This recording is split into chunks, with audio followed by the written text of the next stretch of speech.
Hallo meine Lieben, ich wünsche euch ein glückliches, gesundes und vor allem auch kreatives neues Jahr und ich hoffe, ihr verzeiht mir, dass ich letztes Wochenende kein Video hochgeladen habe, weil ich bin tatsächlich mit einer Grippe ins Jahr reingestartet und das wollte ich weder mir noch euch antun. Von dem her gibt es heute das erste Video für dieses Jahr. Bevor wir aber ins Thema reingehen, wollte ich euch auch so ein bisschen sagen, was euch in diesem Jahr auf diesem Kanal so erwartet. Und ich habe ganz viele neue Sachen natürlich auch, aber wir haben auch noch einige Sachen, die ich euch mit dem Plotter noch nicht gezeigt habe. Es sind schon viele Videos draußen, aber naja, ich habe immer noch nicht alles gezeigt. Und von dem her gibt es sicher auch wieder viele Plotter-Videos, aber eben auch viele andere Themen und teilweise auch ganz komplett neue Themen. Eines davon wird das Sticken mit der Stickmaschine sein. Da freue ich mich drauf, euch das zu zeigen. Und was ich mir auch so ein bisschen überlegt habe für diesen Kanal ist, dass ich mehr Kollaborationen machen möchte. Weil ich habe auch ganz viele Leute, denen ich auf YouTube folge, die ich ganz cool finde, die ganz coole Sachen machen. Und da werde ich versuchen, so ein paar Kollaborationen zu machen mit Themen, die euch auch interessieren könnten. Und da eben mit jemandem anderen oder einem anderen YouTuber zusammenzuarbeiten. Drückt mir die Daumen, dass das auch funktioniert, aber eben mehr dazu, wenn es dann soweit ist. Noch ein kleiner Tipp, bevor wir jetzt wirklich ins Thema reingehen. Ich bin gestern mit diesem Pulli fertig geworden und falls der euch gefällt, weil ich finde das so cool mit diesem Überlappung, so ein Hoodie. Und wenn euch der gefällt, dann mache ich euch das Video unten rein, der ist von Pedidu und die hat selber auch einen YouTube-Kanal und dieses Schnittmuster, da hat sie auch ein Video dazu und da erklärt sie das wirklich super und wenn euch das interessiert, eben dieser Pulli, da mache ich euch den Link auch unten rein. Thema Links, ich werde euch heute eine Übersicht geben. Und zwar weiß ich habe schon sehr viele Videos auf meinem Kanal und da kann es auch passieren, dass man so ein bisschen den Überblick verliert. Und ich habe auch schon in verschiedenen Videos gezeigt, wie ihr Textilien bedrucken könnt. Und da wollte ich eben heute mal so eine Übersicht machen, wo ich euch zeige, die Varianten, die ich verwende, was ihr dazu braucht, was ihr beachten müsst und eben auch die Vor- und Nachteile, damit ihr da eine bessere Übersicht habt darüber, wie ihr Textilien bedrucken könnt. Ist natürlich nicht vollständig, da gibt es auch weitere Varianten, aber das sind einfach die, die ich verwende. Und da ich auf sehr viele Videos verlinken werde oder euch darauf hinweisen, wo ihr dann seht, wie man es konkret macht, da werde ich euch ausnahmsweise heute das so machen, dass ich unten im Video die Links aufführe und entsprechenden Text dazu natürlich, damit ihr dann auch seht, welches Video für was ist, so dass ihr da, wenn ihr ein Thema habt oder eine Variante seht, die euch wirklich interessiert und wo ihr gerne mehr dazu wissen möchtet, könnt ihr dann unten einfach den entsprechenden Link anklicken und dann kommt ihr direkt auf ein Video dazu, wo ich das dann erkläre. Das hoffentlich eine Hilfestellung für euch. Aber ohne jetzt noch lange weiter zu quatschen, gehen wir direkt ins Video rein, wo ich euch eben zeige, die verschiedenen Varianten, wie ihr Textilien bedrucken könnt.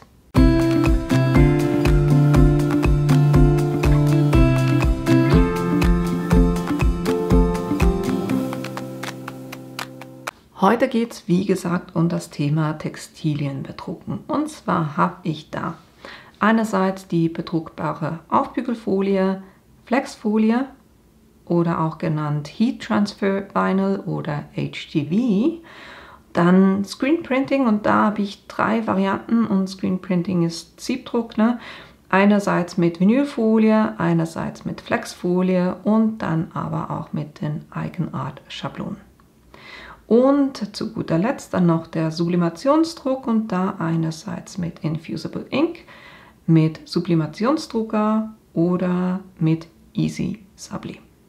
Die Varianten gucken wir uns heute an. Kommen wir zum ersten, das ist die bedruckbare Aufbügelfolie.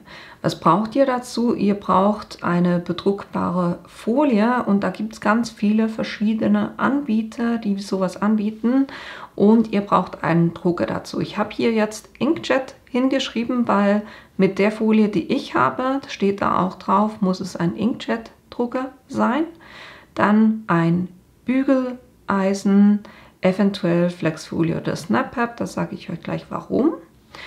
Dann von den Hinweisen her, das ist, zumindest die ich habe, die ist gemacht, um das auf Baumwolle aufzubringen. Ich habe versucht, euch bei den verschiedenen Varianten auch zu zeigen, bei wie viel Grad ihr das waschen könnt. Bei der Folie habe ich aber keinen Hinweis gefunden.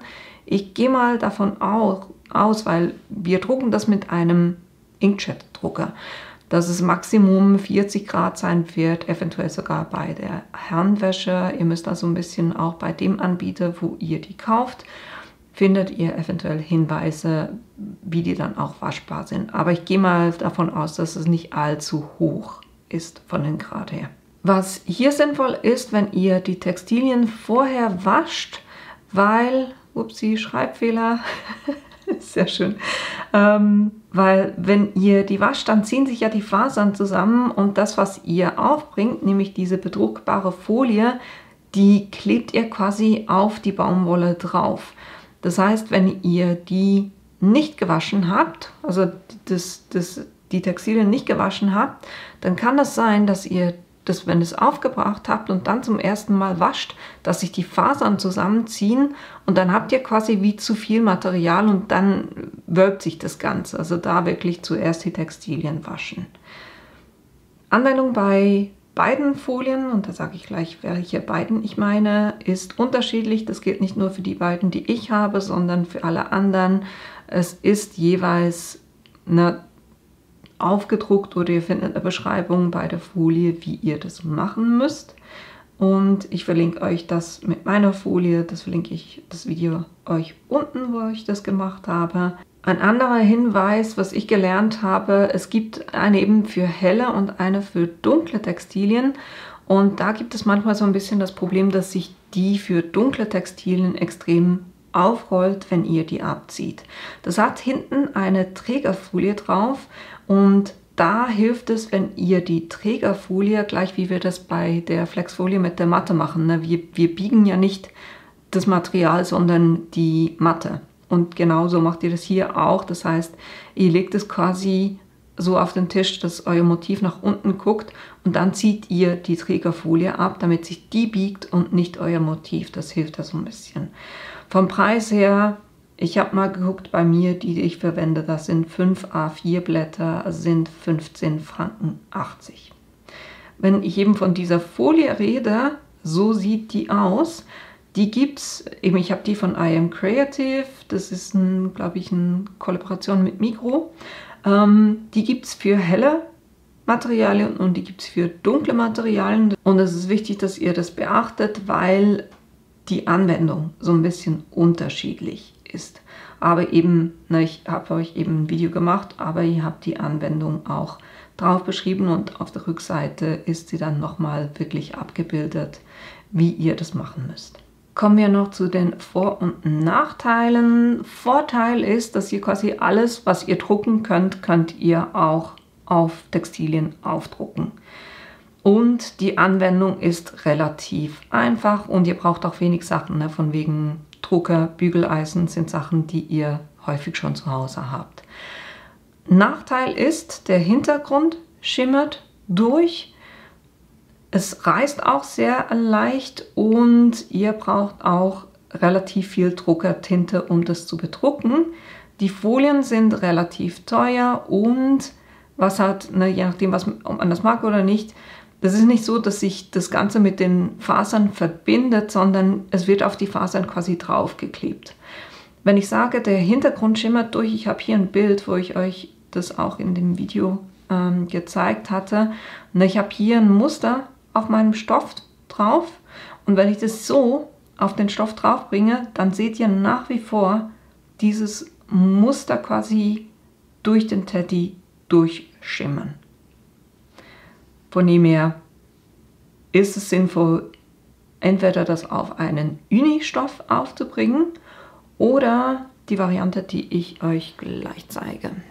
Was ich hier bei dem Video gemacht hatte, ist, dass ich nicht nur den Teddy gedruckt und ausgeschnitten habe, sondern ich habe gleichzeitig auch eine weiße Flexfolie in der gleichen Form ausgeschnitten und habe die dahinter, also ich habe zuerst die Flexfolie auf den Stoff aufgebracht und dann das Motiv und so bekommt ihr wirklich eine super Deckkraft hin. Also überall wo weiß ist, zum Beispiel hier seht ihr seht nichts vom Grün und auch keine Punkte.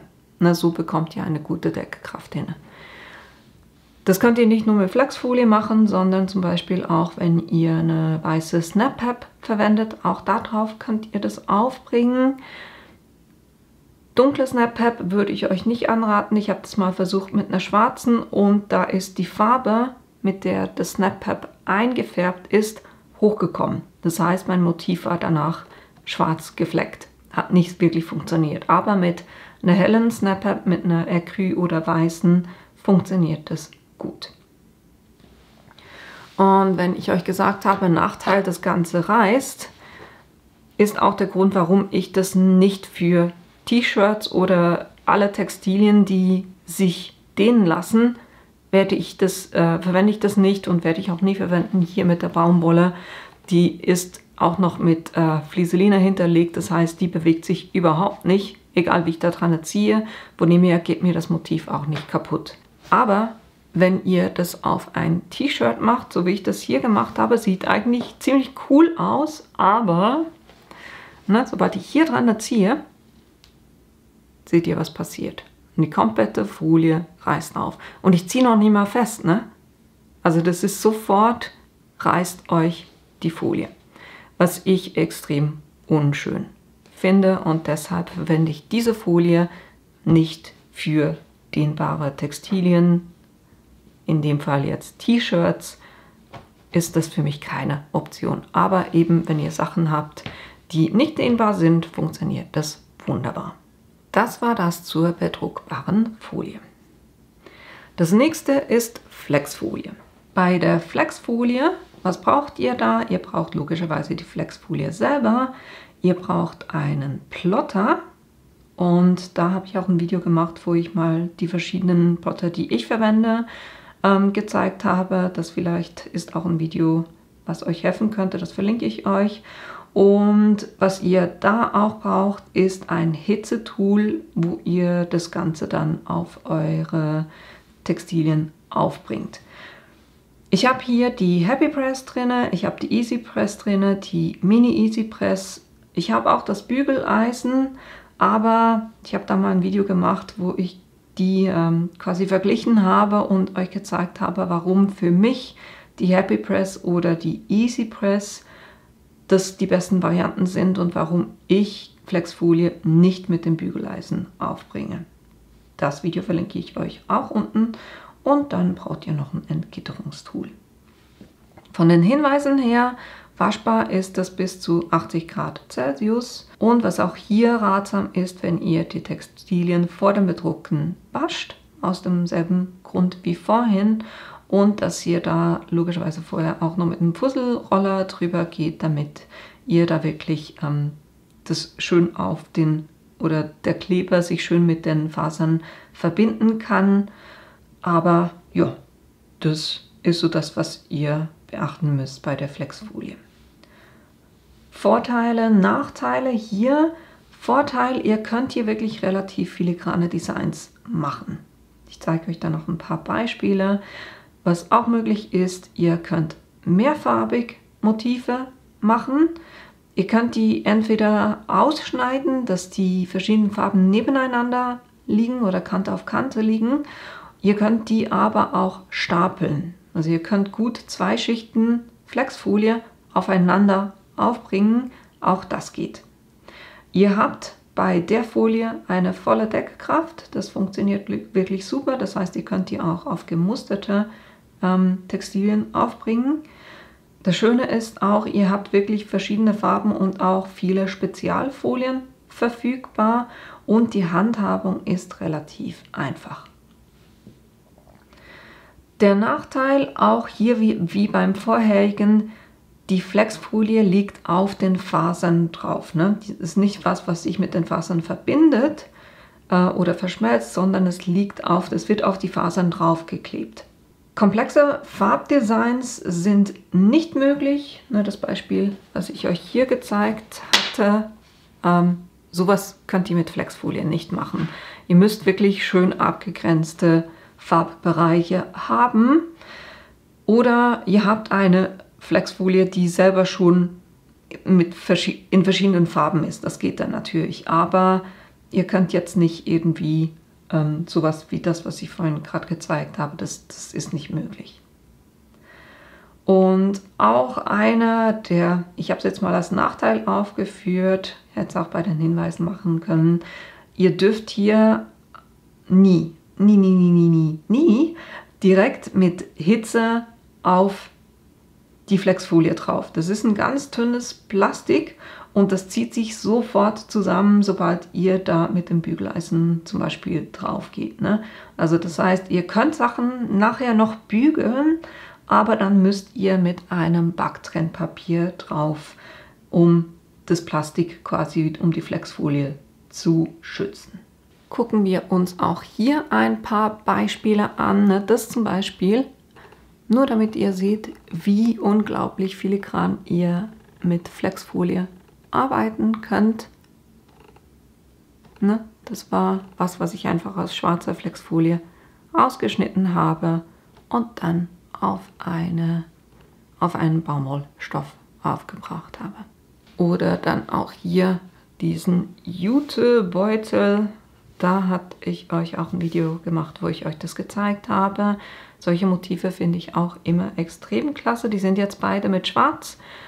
Und von der Größe her, ihr seid natürlich auf die Größe von eurem Plotter beschränkt. Wenn ihr nur die Cricut Joy zum Beispiel habt, die einen sehr kleinen Bereich hat, wo ihr schneiden könnt, von der Breite her, dann könnt ihr natürlich dann auch nur kleinere Designs machen in der Länge. Wenn ihr Smart Material verwendet, dann geht es auch für längere Sachen, aber ihr müsst halt einfach den Plotter angucken, wie groß ihr da dann schneiden könnt. Das waren jetzt zwei Beispiele mit Schwarz. Hier habe ich eins, wo ich euch zeigen wollte. Das ist eine schwarze Flexfolie und hier habe ich dieses Lemon Green und da ist das Grün ist zuunterst auf dem Stoff, dann ist der Rahmen drüber und das Herz ist hier drauf. Und ihr seht, das seht ihr nicht. Nee, das seht ihr nicht. Sehr schön. Aber naja, es ist nicht erkennbar, dass hier zwei Schichten Flexfolie aufeinander sind. Von dem her könnt ihr die auch stapeln. Und wenn ich sage, es gibt extrem viele verschiedene Varianten an Flexfolie, hier habe ich jetzt den Guide von Scissors und das sind alles so PS Film, PS Extra Film, PS Stretch, also massenhaft. Dann habt ihr Stripflock, ihr habt Glittersachen, dann mit diesem Electric, das glänzt so ein bisschen, Brickfolie, Metallic perforierte mit so Punkten drinne, weitere Glitzer, Videoflex, Techno, Foil, also wirklich, es gibt massenhaft Farben, massenhaft unterschiedliche Flexfolie und auch da hatte ich mal so ein paar vorgestellt, da war auch dieses hier dabei und auch dieses Video werde ich euch unten verlinken. Dann das nächste Thema ist Screen Printing oder auch Siebdruck genannt und als erstes die Variante, wie ihr das mit Vinylfolie macht. Was ihr dazu braucht, ihr braucht logischerweise eben die Vinylfolie, ihr braucht einen Plotter, Entgitterungstool, ihr braucht eine Übertragungsfolie, den Screen oder das Sieb für den Siebdruck, ihr braucht Siebdruckfarbe und zwar die für Textilien, ihr braucht einen Rakel und dann braucht ihr auch noch ein Hitzetool zum Festigen der Farbe, da eben auch Happy Press, Easy Press, Bügeleisen, das könnt ihr alles verwenden.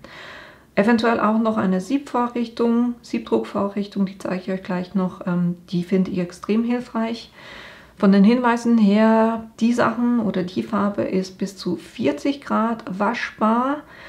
Ihr solltet auch hier die Textilien vor dem Bedrucken waschen, weil manchmal, wenn man Sachen neu kauft, gerade so Jute-Taschen, dann haben sie so ein bisschen eine Beschichtung drauf und das verhindert dann die Farbaufnahme. Von dem her würde ich da Textilien auf jeden Fall vorher drucken und vorher waschen und bügeln. Für dunkle Stoffe empfehle ich euch, dass ihr Pigmentfarben nehmt. Die haben so eine Beschreibung Opaque, weil die eine höhere Deckkraft haben. Also wenn ich zum Beispiel etwas auf schwarz drucke, auf einen schwarzen Stoff drucke, dann nehme ich immer die Opaque-Farben, weil die dann eben eine sehr hohe Deckkraft haben. Von den Vorteilen her, da liegt die Farbe nicht nur auf den Fasern drauf, sondern da wird die Farbe wirklich in die Fasern reingedrückt. Das heißt, ihr spürt es dann auch nicht so wie bei einer Folie, dass da was drauf liegt, sondern es ist in den Fasern drin. Ihr könnt mit ihr könnt die Vinylfolie auf das Sieb aufbringen und dann wirklich 5, 20, 30 T-Shirts damit bedrucken. Mehrfarbig ist möglich, müsst ihr ein bisschen spezielle Sachen dazu beachten. Da werde ich euch auch ein Video unten verlinken, wo ich das zeige. Einfach damit ihr das dann richtig ausrichten könnt. Mit etwas Übung ist auch das etwas, was relativ einfach in der Anwendung ist. Ihr braucht hier auch relativ wenig Farbe für einen Druck. Das sieht dann immer so aus, als ob ich extrem viel Farbe verwenden würde. Aber das geht nur darum, um das Sieb quasi zu füllen. Und dann, wenn ich die Farbe abziehe, geht immer nur ein kleines bisschen Farbe durch. Und ich kann die Farbe, wenn ich was übrig habe auf dem Sieb nach dem Drucken, dann kann ich die Restfarbe auch wieder zurück in den Topf machen und die dann wieder verwenden. Ich habe es heute echt mit den Schreibfehlern. Denkende Farbe. Ich weiß nicht, was das sein soll, aber was ich hier sagen wollte, war deckende Farbe. Eben, ne? Dass ihr das wirklich auch auf gemusterte Sachen aufbringen könnt. Es deckt. Dann Nachteil bei der Variante mit dem Vinyl ist es so, dass ihr die nach dem Auswaschen, das heißt, wenn ihr fertig seid mit Drucken, und da müsst ihr halt schon auch so ein bisschen Gas geben, ne? Weil die Farbe darf auf dem Sieb nicht eintrocknen. Und wenn ihr durch seid, müsst ihr das Sieb auswaschen und damit geht dann auch die Vinylfolie runter. Das heißt, die ist nach dem Auswaschen nicht wiederverwendbar. Ihr könnt nicht allzu filigrane Designs machen, weil die Vinylfolie, die einzelnen Teile müssen genug groß sein, dass sie auf dem Sieb haften. Und auch das Übertragen mit der Übertragungsfolie, je filigraner ihr geht vom Design her, desto schwieriger wird es dann auch, dass es wirklich am Sieb klebt und nicht auf eurer Übertragungsfolie. Von dem her da eine gewisse Eingrenzung. Unkomplexe Farbdesigns sind nur bedingt möglich. Na, ihr könnt eben das, was ich euch in dem einen Video zeige, dass ihr verschiedene Farben aufbringt. Ihr müsst halt immer, ihr druckt eine Farbe, dann braucht ihr einen neuen Screen mit einer neuen Vinylfolie, wo dann die anderen Farben freigelegt sind. Dann druckt ihr die Farbe und so weiter und so fort. Und da würde ich persönlich jetzt nicht mehr als 2, 3 Farben machen, verschiedene, je nachdem, wie schwer ihr euch die Arbeit machen wollt, ne? Und die andere Möglichkeit ist, dass ihr direkt auf den Screen, wenn ihr eine Regenbogenfarbe zum Beispiel haben wollt, könnt ihr auf dem Screen die verschiedenen Farben verteilen und die so runterziehen. Da müsst ihr halt einfach immer darauf achten, dass die Farben, wenn sie sich dann vermischen, nicht eine Farbe entsteht, die euch so gar nicht gefällt, ne? Das müsst ihr so ein bisschen beachten. Noch kurz, damit ihr die Materialien auch seht, ne? Vinylfolie, ich verwende meistens einfach eine graue, weil ich die sonst am wenigsten verwende. Wann seht ihr, ob es eine Vinylfolie ist oder eine Flexfolie? In der Regel ist es hinten drauf geschrieben. Dann Rakel, um die Farbe runterzuziehen. Die Farbe selber und eben hier, ne, da seht ihr, also ich verwende immer die Speedball-Farben. Und da seht ihr ein T-Shirt drauf und das andere, was eben nicht das Richtige wäre, ist das, wo hier so ein Papierstapel ist. Das muss das mit dem T-Shirt sein. Dann geht es eben die normalen oder dann geht es eben auch die, wo hier Opaque drauf steht.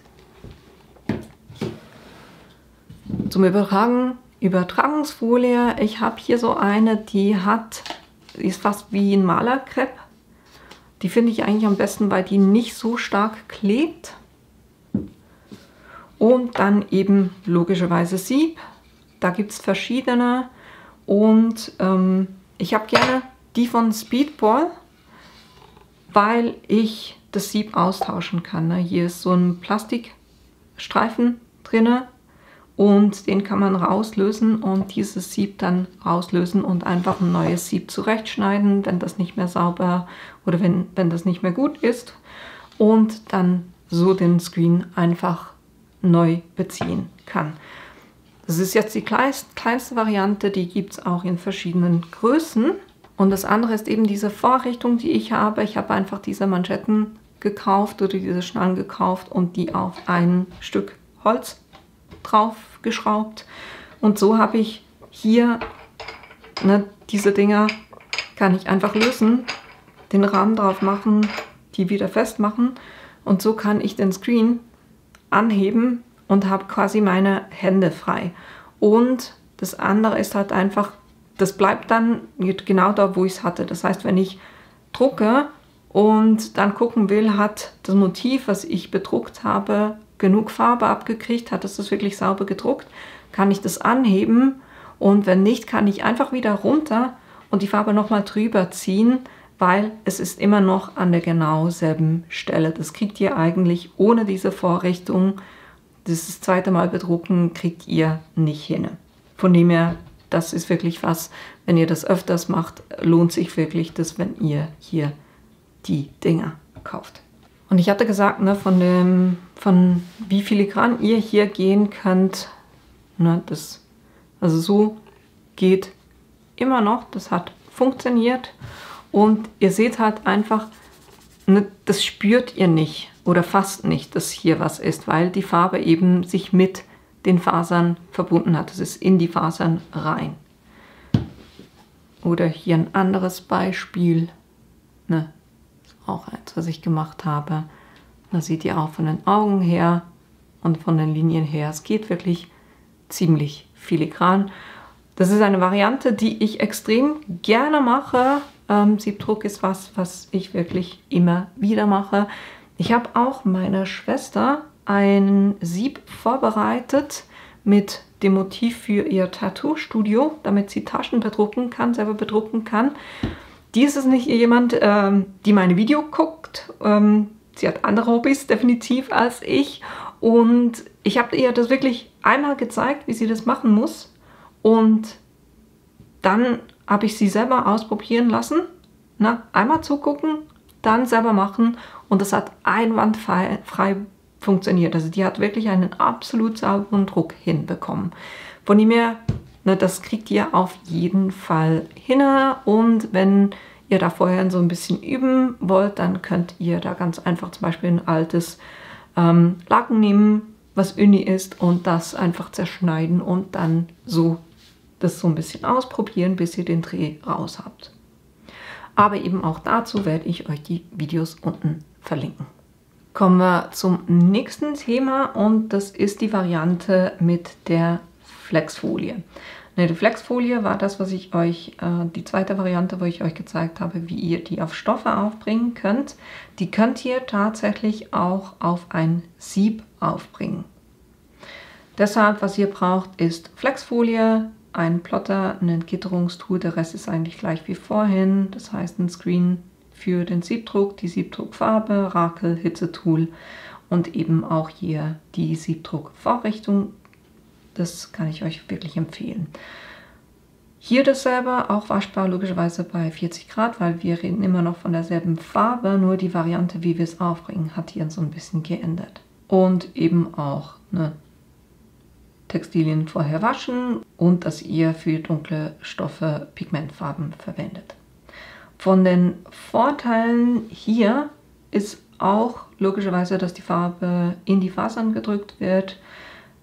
Ihr könnt mehrere Durchgänge machen, gleich wie mit der Vinylfolie, auch mehrfarbig, und eben mit etwas Übung ist es eine relativ einfache Anwendung. Ihr braucht wenig Farbe.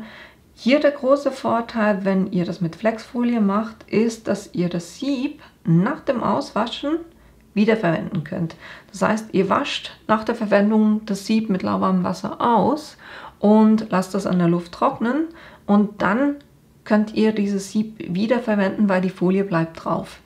Weil beim Aufbringen, ne, gleich wie bei den Textilien, mit der Hitze löst sich dieser Kleber, und wenn er wieder aushärtet, verbindet er sich mit dem, was drunter liegt. Und in diesem Fall ist es eben das Sieb, was drunter liegt, und dadurch wird es da, also haftet es auf dem Sieb drauf. Nachteile: Ihr könnt von den Designs ein bisschen filigraner gehen, weil ihr nicht dieses mühsame Übertragen habt mit der Übertragungsfolie, sondern ihr bringt es ja mit der Trägerfolie quasi gespiegelt, bringt ihr das auf den Screen rauf, und dadurch sind so ein bisschen filigranere Designs möglich aus mit einer Vinylfolie, aber eben auch hier eine komplexe Farbdesigns sind nur bedingt möglich. Ihr könnt das eben so zum Beispiel mit einem Marabu-Rahmen machen, oder ihr nehmt hier den Speedball-Rahmen auch, oder ihr könnt zum Beispiel auch aus 4 Hölzern selber einen Rahmen machen, oder ihr nehmt irgendwie so einen Bäderrahmen, den ihr zweckentfremden wollt. Es geht einfach darum, dass ihr dann ein Sieb drauf bringt. Und das könnt ihr eben auch kaufen und dann das zurechtschneiden und draufbringen. Wie ihr einen Rahmen bezieht, das habe ich selber euch noch gar nie in einem Video gezeigt. Da mache ich noch ein Video, das heißt, ich werde euch noch ein Video machen, wo ich einerseits zeige, wie ihr eben mit 4 Hölzern quasi selber einen Screen basteln könnt, den beziehen könnt, das sitzt dann permanent drauf, und sowas könnt ihr dann mit Flexfolie beziehen, und dann habt ihr halt einfach immer den kompletten Rahmen. Da braucht ihr dann auch so ein bisschen Platz, wenn ihr mehrere davon machen wollt und die irgendwo aufbewahren wollt. Oder die platzsparende Variante ist, dass ihr so einen Siebrahmen nehmt von Speedball, wo ihr das Sieb quasi aufbringen könnt, da die Flexfolie aufbringen könnt, das verwenden, auswaschen, und dann könnt ihr das Sieb quasi wieder rauslösen und irgendein anderes Sieb reinmachen, und so habt ihr für die Aufbewahrung von euren permanenten Sieben, ne, wo die Flexfolie drauf ist,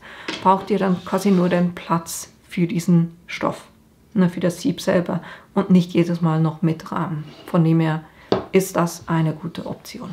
Die dritte Variante beim Screenprinting sind Icon Art Schablonen.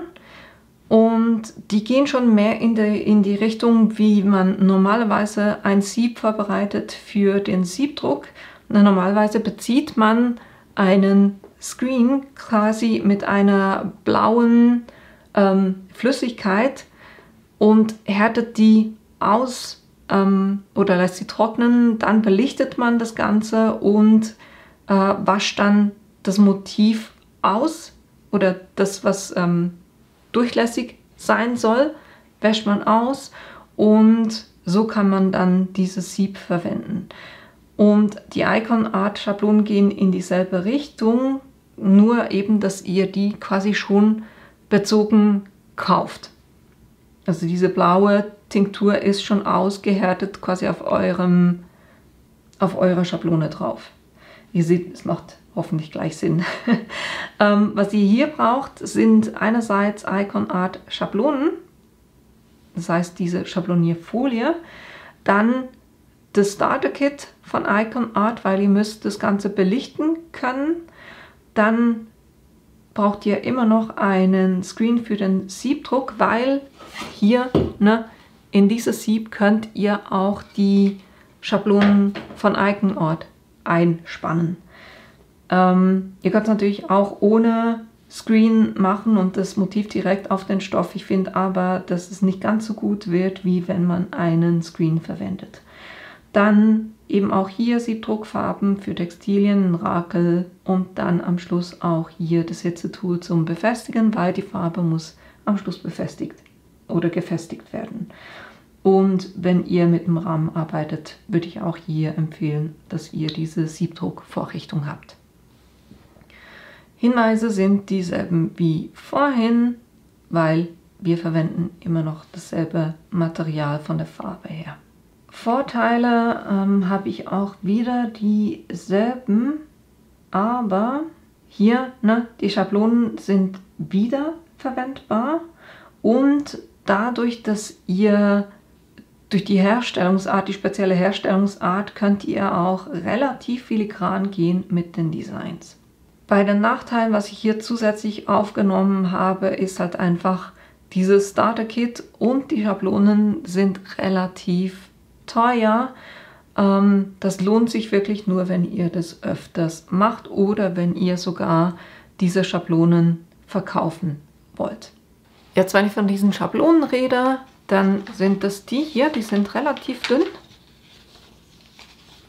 Aber da, wo ihr jetzt keine blaue Farbe seht, da ist nur noch das Sieb und mit der Belichtung habe ich quasi die Farbe ringsherum ausgehärtet und konnte das dann so auswaschen, dass überall da, wo es nicht ausgehärtet war, nur noch das Sieb ist dahinter und die blaue Farbe weg ist. Und so verwendet ihr das dann auch zum Drucken.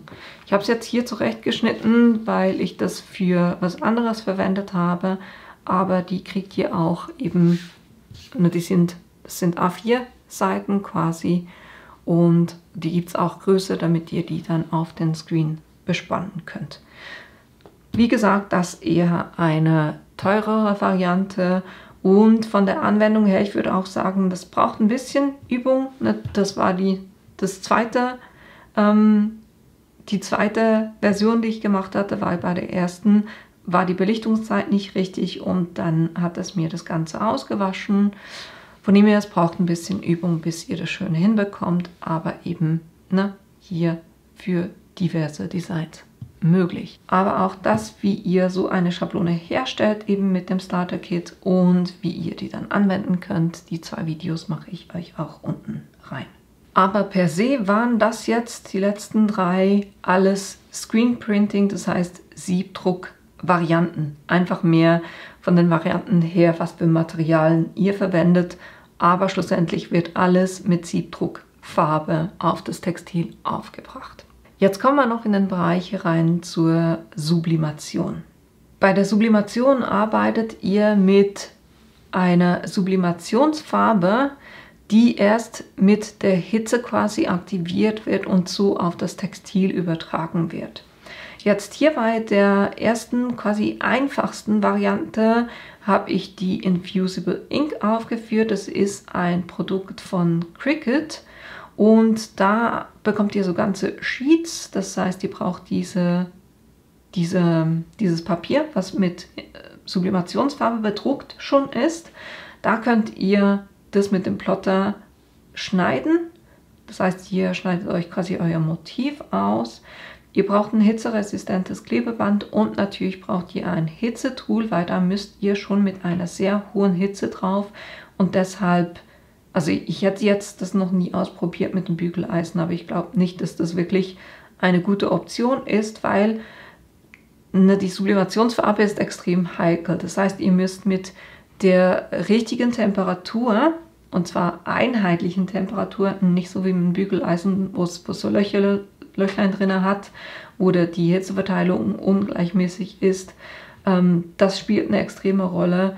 Der Druck spielt eine extreme Rolle und die Dauer. Von dem her würde ich da am besten eigentlich die Happy Press, funktioniert am besten, oder auch eine Easy Press.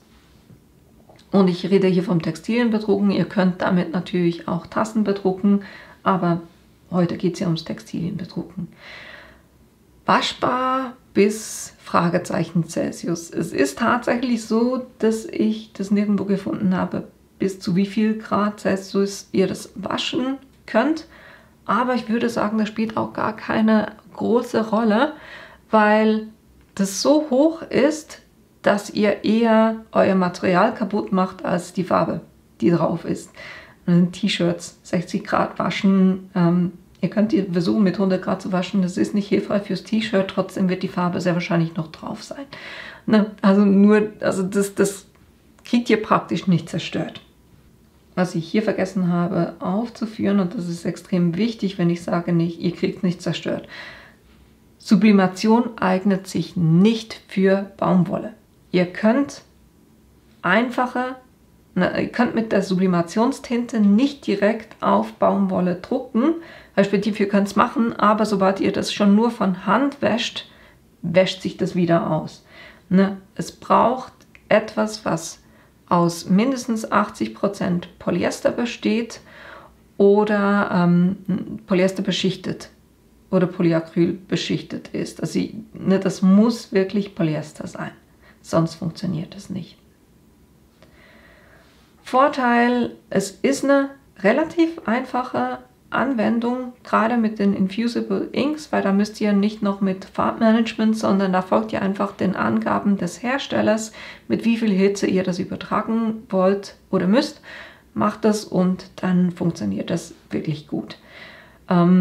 Einfache, mehrfarbige Motive sind möglich. Ich habe das mal mit Tassen gezeigt, wie ihr auch aus verschiedenen Blättern dann Sachen ausschneiden könnt und das auf ein Blatt übertragen könnt und das so aufbringen könnt.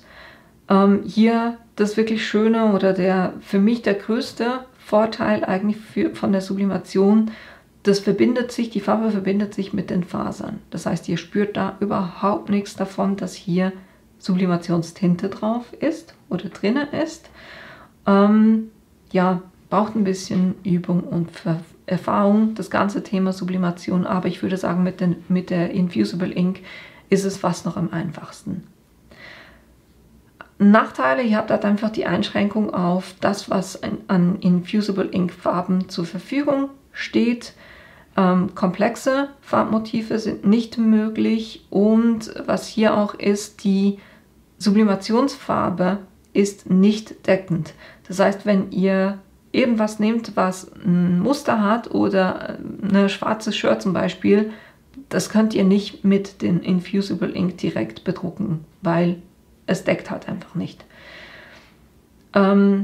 Hier auch nochmal, es geht nur auf 80%, mindestens 80% Polyesterstoff. Baumwolle ist hier nicht möglich mit der Variante. Es gibt mehrere Fehlerquellen, nicht die richtige Temperatur, nicht die richtige Dauer, nicht den richtigen Druck. Das kann euer Ergebnis beeinflussen und die Infusible Ink Sheets sind wirklich nicht ganz billig. Ich habe es jetzt hier nur auf eine Tasse, weil ich die Infusible Ink für mich selber, weil ich noch einen Sublimationsdrucker habe, die verwende ich auf Tassen.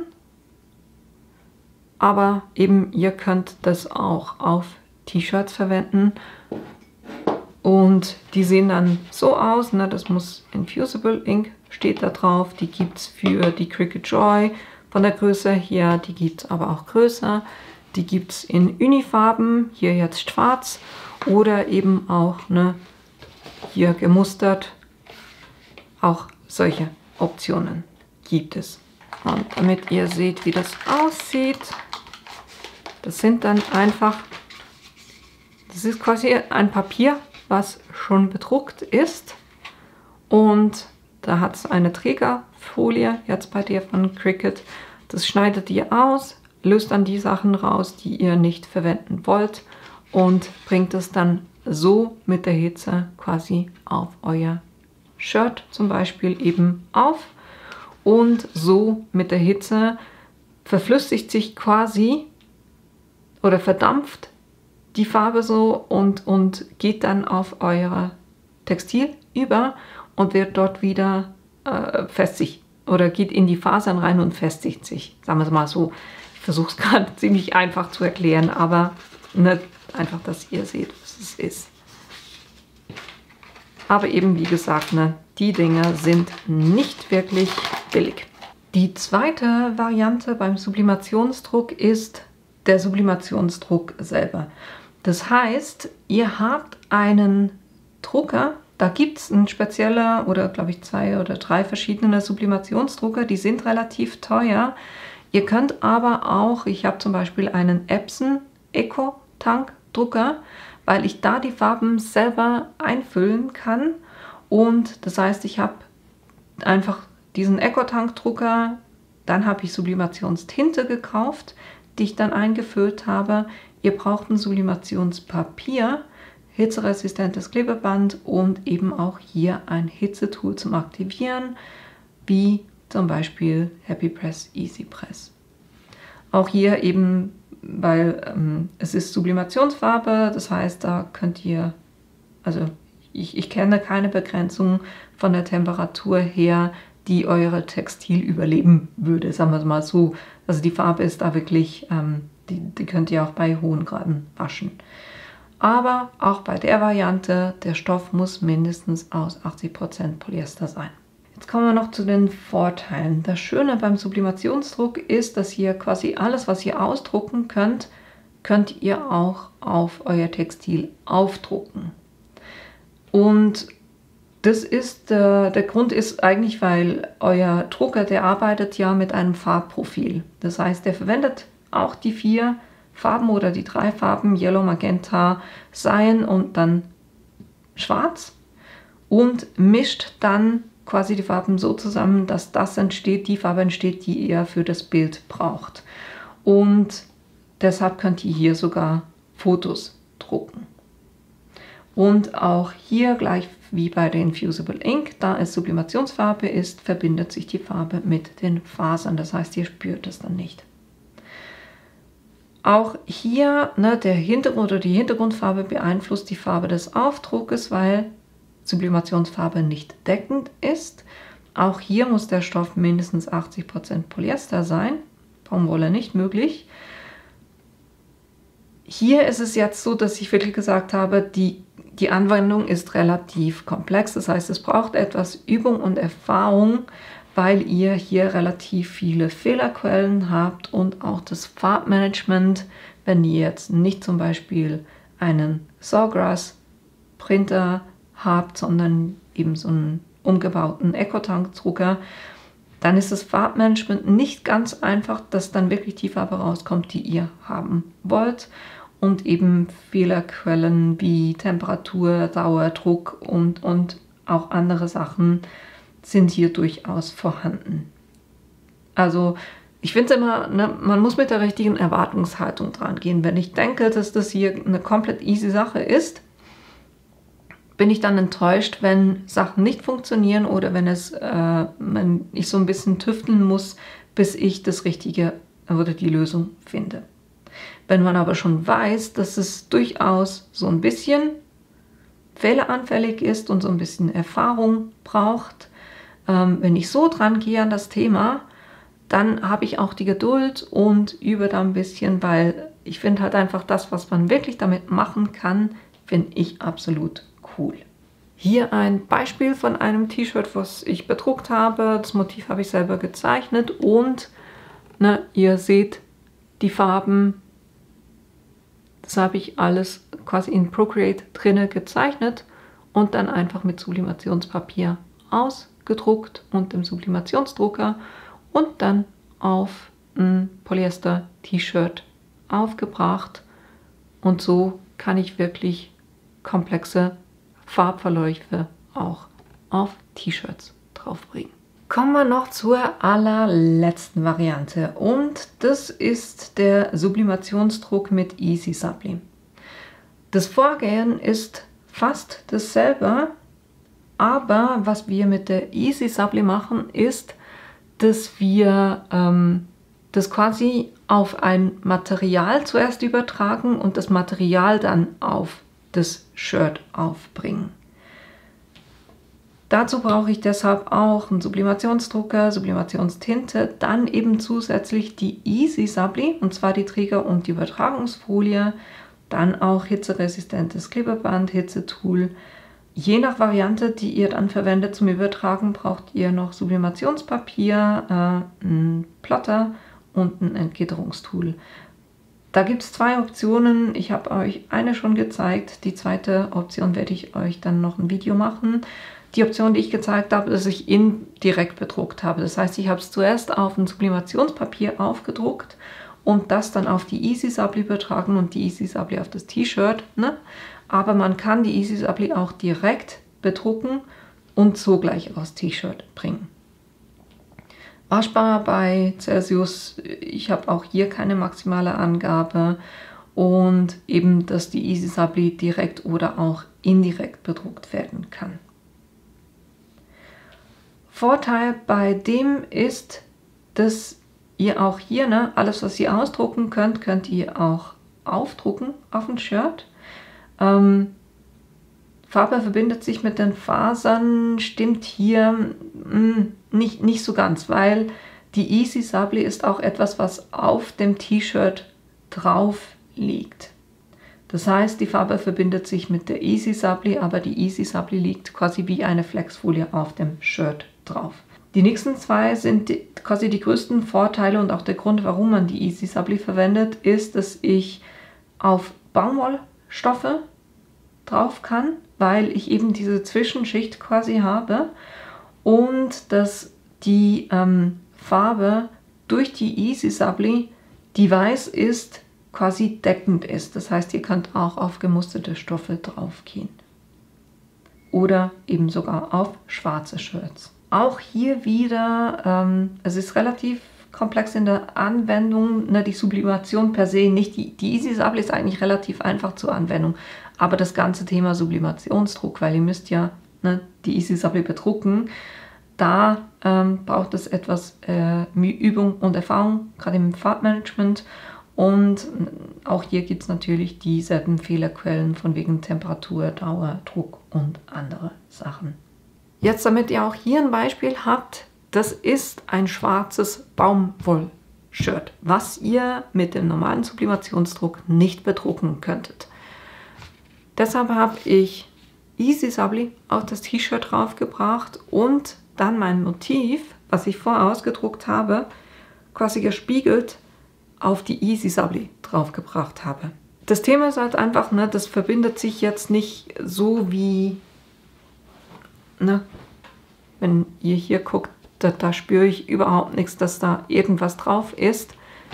Und hier, ihr hört schon, ne, also ich würde jetzt eher, das war für mich ein Test, ich würde jetzt eher nicht so grobe Motive machen, sondern dann eher kleine Sachen, wo quasi der Aufdruck, also wo ich am Aufdruck entlang schneide. Ich würde jetzt hier nur das Love und nur das For All und All For und gar nicht diesen Hintergrund aus der Easy Supply ausschneiden, sondern das eigentlich mehr so machen, weil dann habt ihr auch weniger dieses feste Material. Weil sie ist schon relativ dick, also sie ist sogar dicker als die Flexfolie. Aber so könnt ihr halt auch dunkle Textilien und vor allem auch Baumwolle bedrucken. Ich finde es immer so ein bisschen irreführend, wenn Leute sagen, ich Sublimationsdruck auf Baumwolle. Nee, es ist eigentlich nicht. Ihr macht den Sublimationsdruck auf die Easy Supply und bringt die Easy Supply auf das Baumwollshirt drauf. Das ist es. Von dem her, ja, lasst euch da nicht beirren. Wirklich ein direkter Sublimationsdruck auf Baumwolle ist nicht möglich. Punkt.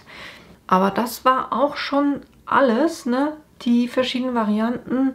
Und wie gesagt, ich werde euch wirklich unten eine ganze Liste mit Links zu Videos machen, damit ihr da, wenn euch eines der Themen interessiert, dass ihr da wirklich da reingucken könnt, wo ich dann zeige, wie das funktioniert. Meine Idee für heute war wirklich mehr, euch eine Übersicht zu geben, damit ihr ein bisschen besser entscheiden könnt, für das, was ihr drucken wollt, ne?